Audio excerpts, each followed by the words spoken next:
Welcome to my another vlog, Wanderis. At ngayon, gagawa naman ako ng breakfast pizza na tiyak magugustuhan ninyo at ng inyong pamilya. Tara, panoorin nyo, Wanderis. Wiggle, wiggle. Like.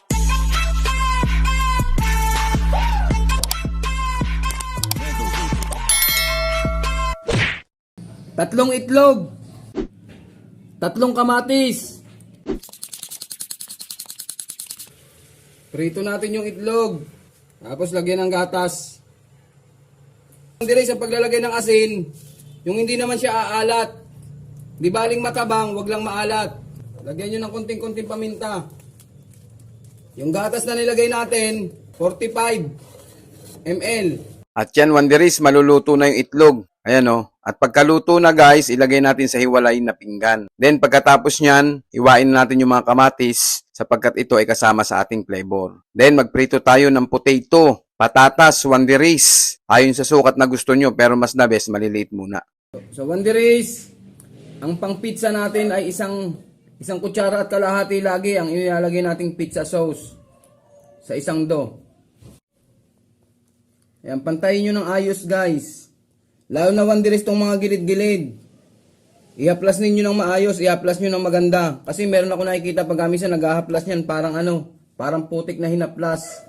So pantayin nyo yung gilid, yung gilid pantayin nyo para maganda rin naman tignan yung pantinda ninyong pizza pie. Cheese! Paborito ko to, Wanderis. Kahit yung mga anak ko, gustong-gusto nila ang flavor na to. Wanderis, masarap to. Tiyak na magugustuhan ng inyong pamilya kahit ang inyong mga anak na pihikan sa pagkain. Masustansya to, nakita nyo naman guys. Para sa 8 slice ng pizza, 8 tumpok ng patatas.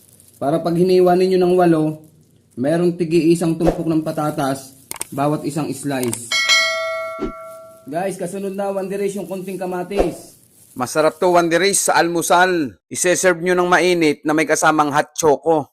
Bawat isang slice, lalagyan nyo ng kamatis na mahaba. Pinaka-design niya para tingin pa lang. Sa tingin pa lang, masarap na siyang kainin. Then, kasunod niyan, Wanderis, yung scrambled egg natin. Yan na, Wanderis, ang hitsura niya kapag meron na siyang scrambled egg sa ibabaw.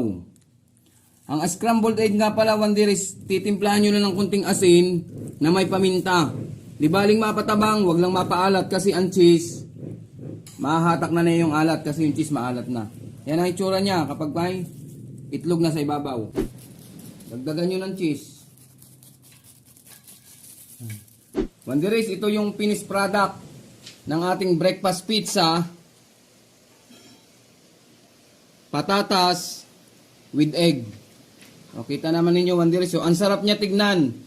Kala mo napakarami niyang cheese, pero sa totoo lang, kaya akala mo maraming cheese kasi kakulay niya yung patatas at saka yung itlog.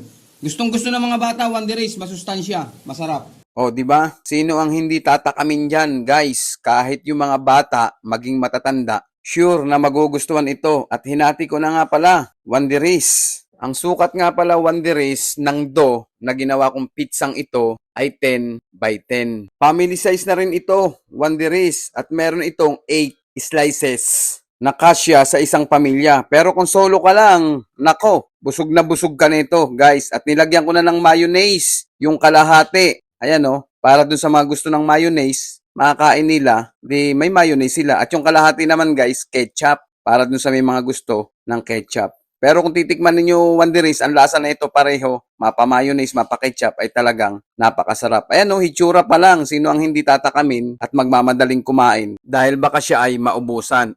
Thanks for watching, Wanderis, and God bless. Wiggle, wiggle. Like.